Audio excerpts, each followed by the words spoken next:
لو انتي وصلك الفيديو ده فغالبا انتي عندك الهالة اللي بتخلي الناس الغريبة تحكي لك على اسرارهم ومشاكلهم في المواصلات الغريبة. وغالبا برضو انتي البنت او الولد اللي الناس بتستريح له من اول مقابلة، يقعدوا يحكوا لكم على مشاكلهم وانتوا بس قلتوا صباح الخير. اهلا بيكم في عالم ال INFJ. احنا ك INFJ بيبقى عندنا رادارات بتحس بالناس، بس للاسف ساعات ده بيتحول اننا نكون مغناطيس للناس السامة او للشخصيات السامة، وبتخليهم ينجذبوا لينا اكتر، وللاسف بنكون مستنزفين وطاقتنا في الارض. فليه دايما بنلاقي نفسنا في دراما؟ ليه دايما بنحس بالذنب لو بس فكرنا نبعد؟ اهلا بيكم، انا حبيبه الخولي، والنهارده هكلمكم عن ليه ال INFJ بيجذب لنفسه علاقات بتستنزفه. فيلا هاتوا قهوتكم وتعالوا احضروا الفيديو. فالنهارده مش بس هتكلم عن الشخصيات دي، لا وكمان هنفكك الشفره بتاعتها، وهنعرف ازاي نحمي قلبنا اللي بيوزع حب ده على كل الناس، علشان ما نستنزفش طاقتنا ومشاعرنا على الفاضي. بصوا يا جماعه، احنا ك INFJ عندنا ميزه وفي نفس الوقت خازوق، وهي ميزه الاحساس والتعاطف بالناس. احنا لما بنشوف وجع في غيرنا بنحس بيه كانه وجعنا هو الشخص. فللاسف الشخص السام بيشم الريحه دي على مدى بعد اميال، بيعرف اننا ناس بتعرف تحتوي، بتعرف تحس بغيرها، فبيحبوا كده ايه، يعني بينجذبوا لينا تلقائيا. في لما القطه تحط لها سمكه على بعد اميال هي هتشمها وهتجري عليها. فاحنا كده بالظبط مع الناس السامه. فلذلك احنا بنقع في فخين كبار. الفخ هي فكرة أو معتقد أنا هصلحه. إحنا مش بس بنشوف الشخص السام على حقيقته، إحنا بنشوف النسخة الحلوة فيه اللي ممكن يوصل لها لو حد بس فهم وحبه. فبنقرر نكون إحنا الضحية علشان هو يتصلح. والله فكرتوني بمواقف كتير حصلت لي بسبب الموضوع ده. أنا عمري ما كنت من الناس اللي بيجيلها بس معتقد أو فكرة إن أنا أحب الشخص ده وهصلحه، اللي هو I can fix him. كنت بقعد اتريق على الناس اللي هي بتقعد تقول يعني اللي هو انت ليه هتاخدي شخص وتصلحيه. ما كنتش ببقى فاهمه الحته دي غير لما انا بدات افهم نفسي اكتر.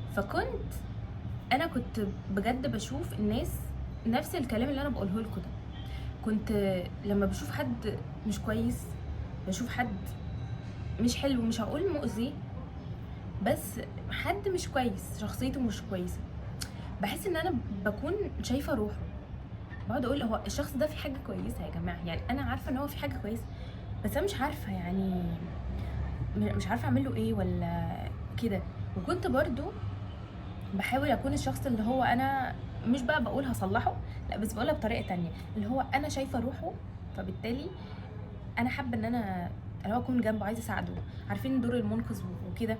من كتر ما احنا يا جماعه بنحس بالناس، وفعلا ممكن تلاقي حد شخصيته مش حلوه جدا بس انتوا شايفين في حاجه مختلفه، مش بقى جرحكم اللي بينجذب ليه والحاجات دي، لا انتوا شايفين روحه وانتوا شايفينه على حقيقته فعلا.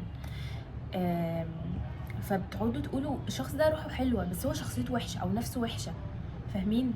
فكنت بقعد استغرب اقول انا دايما بشوف الناس بشوف ارواحهم قبل شخصياتهم. حتى لو شخصيته وحشه انا شايفه روحه، بس مش عارفه اعمل ايه، ولا هل هو ده حقيقه ولا انا بتوهم، ولا انا معرفش اقرا شخصيات الناس. تاني نقطه عايزه اتكلم فيها وهي عوده المنقذ، نفس اللي انا اتكلمت فيها النقطه اللي فاتت. نحس ان احنا لو ما سمعناش الشخص ده او اي شخص وفهمناه محدش غيرنا هيفهمه. معرفش انتوا بتحسوا بكده ولا لا، بس انا بحس بكده جدا. فبنضطر مثلا نستحمل اهانته، انتقاده، لومه لينا مثلا، او الاستنزاف كانه ضريبه كده لرسالتنا في الحياه. نقعد نقول مثلا انا اللي هقدر استحمله، مفيش حد ثاني هيستحمله، انا اقدر استحمل اللي هو لا. او عارفين الكلام ده، الكومبو الكلمات ديت بتتقال بجد في حته الاي ان جي ديت او عقده المنقذ. قولوا لي بتحسوا بكده ولا لا؟ عشان نقفل الحنفيه دي الكلام ده كله لازم نعرف مين الاشخاص دي او ايه انواعهم. في 3 انواع من الشخصيات بيعشقوا الاي ان اف جي. اولا الضحيه المحترف. الشخص الضحيه دايما الدنيا جايه عليه، المدير جاي عليه، الحياه، اهله مش فاهمينه، اي حاجه بقى تانية. فهنا انت بتعمل ايه؟ بتديله ودنك وبتسمع لمشاكله وبتحتويه. بعد ما بيحصل بعد ما بتخلص ايه اللي بيحصل؟ بياخد من طاقتك، اوكي، بياخد من طاقتك وبيمشي، ما بيعملش اي حاجه. وتكتشف في الاخر ان هو مش عايز حل، هو عايز بس حد يسمعه. وبتكون انت ساعتها بعد ما بتخلص القعده بتحس ان انت جالك كميه طاقه سلبيه، وتحس ان هو شفط كل الطاقه اللي عندك، تحس ان انت هلكان تعبان. وهو بس يعني مجرد بس ما انت بتسمعه، مجرد سماعك ليه ده هو بيشحن طاقتك. فبعد ما بتقوم بتحس ان انت خلاص انا تعبت، انا مرهق ومش عارفه انا مرهق من ايه. فهو فعلا بيشد الطاقه، احنا مش بنبقى شايفين، بس هو تحس ان هو بيسحب من طاقتك الحلوه دي وطاقه الاستماع بتاعتك والاحتواء، وبيديك الطاقه السلبيه بيردها لك. بالذات الناس المستمعه اللي زينا، والناس اللي مش عايزه حل زيهم، دي ناس بتبقى عايزه تفضفض وخلاص، تجعجع وخلاص. ففي نصيحه عايزه اقولها لكم، كانت الثيرابيست بتاعتي قالتها لي، قالت لي يا حبيبه لما حد يجي يحكي لك عن المشكله ليه تسمعيهوش بشكل 100%، او ما تكونيش المستمع الجيد. لازم انت كمان لازم الطاقه السلبيه اللي طالعه منه ترديها. بمعنى ايه؟ بيحكي لي على مشاكله، اوكي، وانا كمان عندي مشاكل كذا وكذا وكذا وكذا، او ان شاء الله ربنا هيحلها. او تحاولي تتجاهليه، ما تركزيش معاه، ما تبقيش قاعده مستمعه قوي واللي هو متعاطفه ويا عيني عليك وايه مشاكلك ديت، وتحسي بقى تحسي ان انت عايزه تحضني كده. لا، قالت لي ما تعمليش كده، ما تكونيش المستمعه الجيده. حد بيشتكي وبتاع كده، ماشي، كده، ما تركزيش مع كلامه، طب ان شاء الله ربنا يسهل. ما تهتميش ليه، انت ما تحسيش ان انت مهتمه بيه خالص وسامعاه 100%. لا، تحسي انت بعد ما بتقومي انت عندك مشاكل وعندي مشاكل، خلاص طاقه متعادله. الطاقه متعادله، ما فيش حد خد من التاني طاقه سلبيه او شد حاجه من التاني. نصيحه يا ريت تطبقوها بجد، واخداها من الثيرابيست بتاعتي. تاني نوع او تاني شخصيه وهي المتلاعب. ده اللي بيخليك تشك في نفسك، تشك في عقلك، تشك في احساسك. يقول لك بقى ايه، انت حساس بزياده يا عم، انا كنت بهزر، ما كنتش اقصد. المشكله ان هو مش بيعتذر ويسكت، لا ده بيكررها تاني، بعدين يقول لك تاني يا عم انت حساس بقى، ما انت قفل كده ليه، طب انت جد قوي. بيستخدم ذكائك وتحليلك ضده لحد ما تلاقي نفسك ان انت يعني بتعتذر. بيقعد كل شويه يقول لك انت حساس، انت انا بهزر، انا ما اقصدش، انت ليه بتفكر كده، انت ليه بتفكر بالطريقه دي. فتحس ان انت بدل تشك في نفسك، فتقول طب يعني هل انا فعلا كده؟ تبدا تسال بقى وتقعد تقول طب خلاص انا اسف، او انت المظلوم ومش عارفه ايه. فهو ده الشخص المتلاعب بيحب يعمله فيك او فيك كشخصيه INFJ. تالت نوع بقى وهو اخطرهم، النرجسي الشيك. ده اللي بيستغل حاجه INFJ انه يكون مثالي، بيفضل يمدح فيك في الاول عشان ياخد منك كل طاقتك، بيقعد فاهمين، يديك يديك يديك، فجأة يقلب الترابيزة عليك لو قصرت في حقه ثانية واحدة. يقعد يقول لك ما انا اديتك، انا منيت عليك، يحسسك في الاول ان هو كويس جدا، وفجأة يقلب الترابيزة عليك واحدة واحدة وانت مش واخد بالك. فهم دول كانوا الثلاث انواع اللي بينجذبوا للINFJ، اللي بيشموهم كده على بعد اميال وبيجروا حواليه. طيب نيجي بقى لاهم جزئيه وهي خطه الدفاع. ازاي نقدر نحمي نفسنا من الشخصيات دي ونحمي قلبنا وروحنا ومشاعرنا، او من الاخر ازاي تقول لا من غير ما تحس بالذنب. كلمه لا يا جماعه بالنسبه لنا صعبه قوي، ممكن انت اللي هو على جثتي بس ان انا اقولها تحس بالذنب رهيب ان انت تقول لحد لا. ما بتحبش ترفض لحد حاجه، بتحب تساعد جدا عشان احنا شخصيات خيريه كده. بس صدقوني دي دواء، مش قله ادب، مش رفض للناس. اول طريقه نعملها علشان نقول لا هي ان الشخص ده اللي هو من الثلاث انواع اللي احنا اتكلمنا عليهم، لو الشخص ده قريبك او الشخص ده معاك في الشغل او انت بتشوفه كل يوم، خليك تكون بالنسبه له ان انت الشخص الممل. ما تحكيش اسرارك، ما تتكلمش عن نفسك، خليك صامت قامت كده في نفسك وغامض، وما تتفاعلش معاه استفزازه. او استفزازه بمعنى ايه، مش شرط يجي يضايقك، ممكن يجي ينكشك علشان تحكي، ولكن اسمها ايه، ما تتفاعلش معاه استفزازه. رد مثلا بتمام، ماشي، ان شاء الله، فهمني. وده طبعا مش شرط يعني انت هتعرفه من اول مره، انت ممكن تعرفه وتكتشف ان هو الشخصيه الفلانيه وبعدها تبدا تغير طريقه تعاملك معاه. لما يلاقيك بقى ما بتطلعش حاجات، ما بتديش رد فعل، هو هيبدا يبعد لوحده ويسكت، هيقول انت شخص ممل قوي، انا همشي بقى، انا خلاص تعبت معاه. مفيش محاوله، يدور على حد غيرك يستنزفه. تاني حاجه وهي افصل فيشه التعاطف. مش لازم كل حد يعيط او كل حد يوريك ان هو يعني غلبان او يحسسك ان هو فعلا يصعب على الكافر. ما تديلوش رد فعل، ما تستجيبش لده. مش كل حد نلاقيه بيعيط نعيط معاه، مش كل حد نلاقيه عايش دور ضحيه او يحسسك بان هو عنده مشاكل الدنيا والاخره، نتعاطف معاه ونساعده في حلها. علم تقول لنفسك انا مقدر وجعك، بس ديت شيلتك انت مش شيلتي. طبعا مش هنقولها له بشكل مباشر، احنا هنقولها لنفسنا من جوانا، بينا وبين نفسنا. ده وجعك انت، ولكن انت شيلتك. بصوا يا جماعه، كل واحد ربنا كاتب له رزقه، كل واحد ربنا كاتب له وجعه والامه وابتلاءاته، كل ده مكتوب فعلا. ما ينفعش ان احنا نيجي عطف مع حد لدرجه ان احنا نحس بوجعه، ان احنا نحس ان مشكلته ديت اكنها مشكلتنا، نحس بمشاعره قوي. انا كنت بعمل كده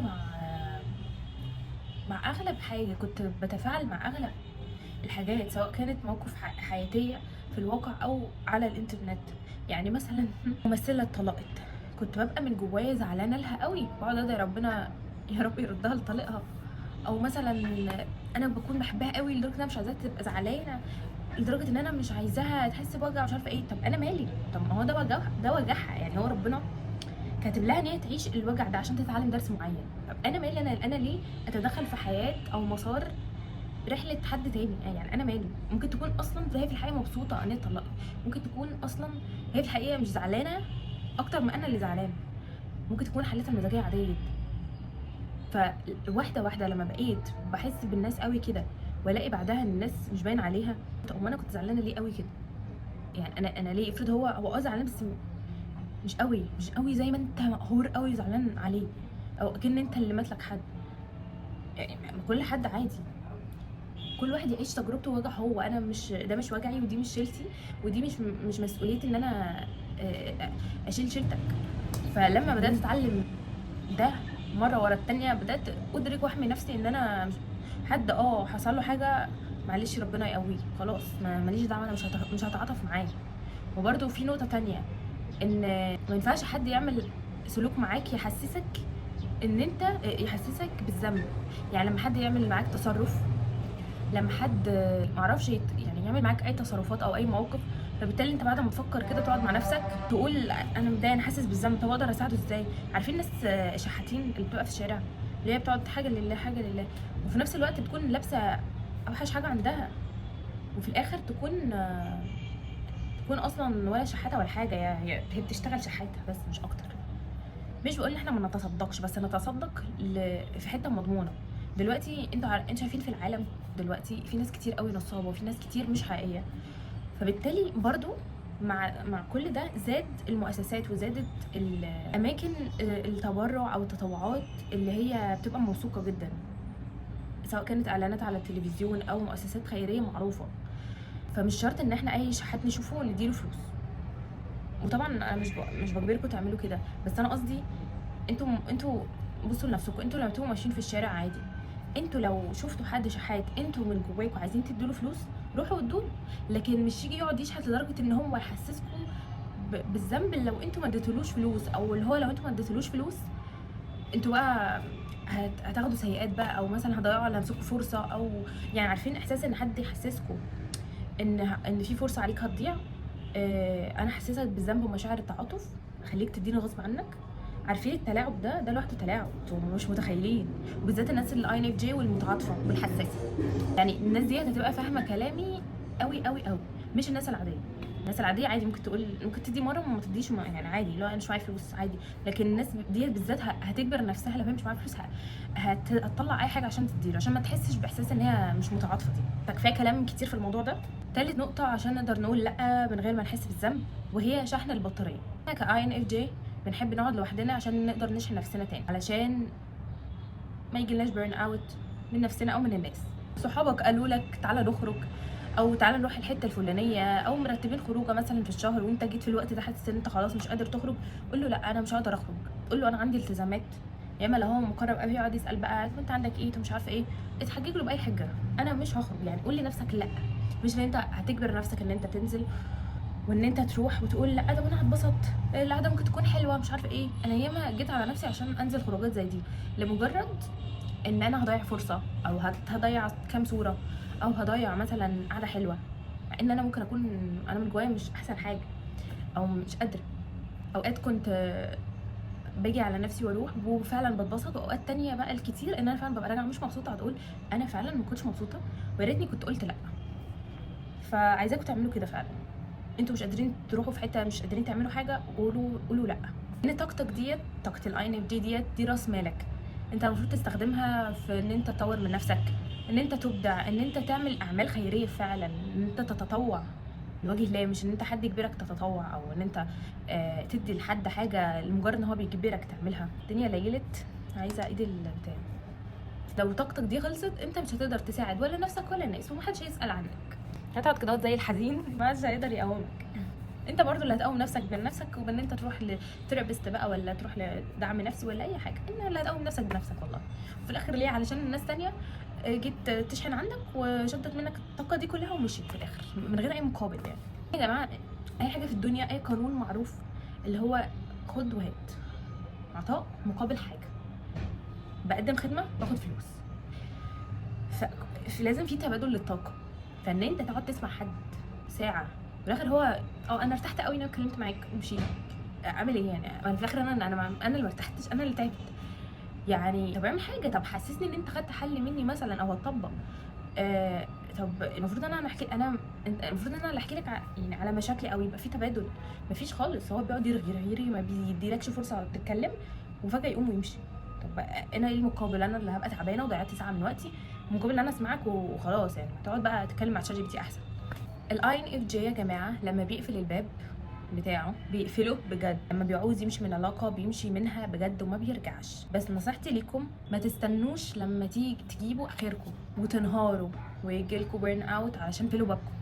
اتعلموا تواربوه، اتعلموا التوازن شويه، اتعلموا تواربوا الباب من بدري. الناس اللي مش بتقدر. كلمه اخيره عايزه اقولها لكم، ودي نختم بيها الفيديو ده. عايزاك تعرف يا اي ان اف جي ان قلبك ده عامل زي الذهب، عامل زي الكنز، وطاقتك دي رزق من ربنا. انا كنت بقعد اقول طب انا الطاقه اللي دي اوديها فين، او اعمل بيها ايه؟ طب هل هي نعمه ولا نقمه؟ طب حساسيتي ديت نعمه ولا نقمه؟ ولكن اللي اكتشفته في اخر فتره من حياتي ان هي نعمه فعلا. بس الفكره كلها ان انا اوجه طاقتي دي لناس تستحقها، وكمان لحاجه هتعود عليا بالنفع، او هتزيدني طاقه فوق طاقتي، يعني هتخليني ابقى مشرقه. يعني عارفين لما تدخلوا علاقه مثلا وتكون العلاقه دي بتستنزفكم، انتوا بتبقوا خارجين منها تعبانين بقى، حالتكم النفسيه متدمره، جسمكم متدمر، بشرتكم متدمره، طالعين كده. عارفين اللي هو مقولة او مثل يعني مقولة ايه؟ مثل اللي هو خدتها لحم ورميتها عظم، عارفين كده؟ فانتوا بتبقوا كده. لكن لما تدخل علاقه تكون بجد صحيه، انت بتلاقي نفسك وشك نور، ازدهرت، نومك بقى احسن، مودك بقى احلى، بتاكل احسن، الموضوع ده. فلازم فعلا احنا بالذات طاقتنا ديت نحميها بان هي تروح تتوجه للاماكن الصح، ما نوزعهاش كده على اي حد ونسيب الباب مفتوح لاي حد يدخل ياخد منها ويمشي. ما توزعهاش بالذات على الناس اللي بترميها على الارض، الناس اللي ما بتقدرش. انت مش اناني لما تحمي نفسك، انت بتعمل كده عشان انت اللي ترتاح من جواك، وعشان تقدر تدي للناس، وعشان تقدر تقوم بمسؤولياتك وبواجباتك وبادوارك وبدورك على الارض. انت بس لما تعرف قيمتك، اللي بيحبك بجد هو اللي هيقرب منك، وهو اللي هيحترم حدودك. فاهم كلمه يحترم حدودك؟ اي حد ما بيحترمش حدودك يبقى هو مش مناسب ليك، وهو مش هقول شخص مش كويس او مؤذي، بس هو لا، مش مناسب ليك. فلو عجبكم الفيديو يا ريت تكتبوا لي تحت في الكومنتس، وقولوا لي ايه اكتر حاجه انتوا كنتوا بتعملوها من الكلام الكتير اللي انا قلته النهارده، وفعلا هل كلامي صح ولا لا. ناس الاي ان اف جي تكتب لي تحت في الكومنتس عشان انا عايزه اعرف بجد هل في ناس كده زيي او في ناس شبهي. يا ريت بجد كل الاي ان اف جي يتجمعوا هنا عندي في القناه، عشان ممكن او احتمال كبير نعمل سلسله كده من الفيديوهات عن الاي ان اف جي، ازاي نتعامل. بما ان الفيديو اللي فات لقيت في ناس بعتالي كتير هي يعني بتحس فعلا باللي انا بقوله، وكل اللي انا بقوله صح وكده. فيا ريت تكتبوا لي تحت في الكومنتس ايه اكتر حاجه بتعملوها في الفيديو ده. وبس عايزاكم تفجروا اللايكات، تفجروا الكومنتس، الشير، علشان يوصل للاي ان اف جيز الحقيقيين، ويساعدهم على قد ما يقدروا ان هم يقدروا فعلا يحسوا ان في ناس شبههم. وكمان مش عارفه اعتبروها صدقات. يعني انا ساعات ما باجي اشير فيديو لحد احس ان هو محتاجه او انا استفدت منه جدا، ببعته بنيه الصدقه، هو انا بتصدق، مش شرط فلوس، صدقه معلومه، صدقه باي حاجه. مش بقول لكم كده عشان اجبركم يعني تعملوا، انا قلت لكم انا بس الفكره جت في دماغي ان انا بعمل كده، فقلت يمكن فكره تعجبكم اقولها لكم. بس اشوفكم على الفيديو الجاي. باي باي باي.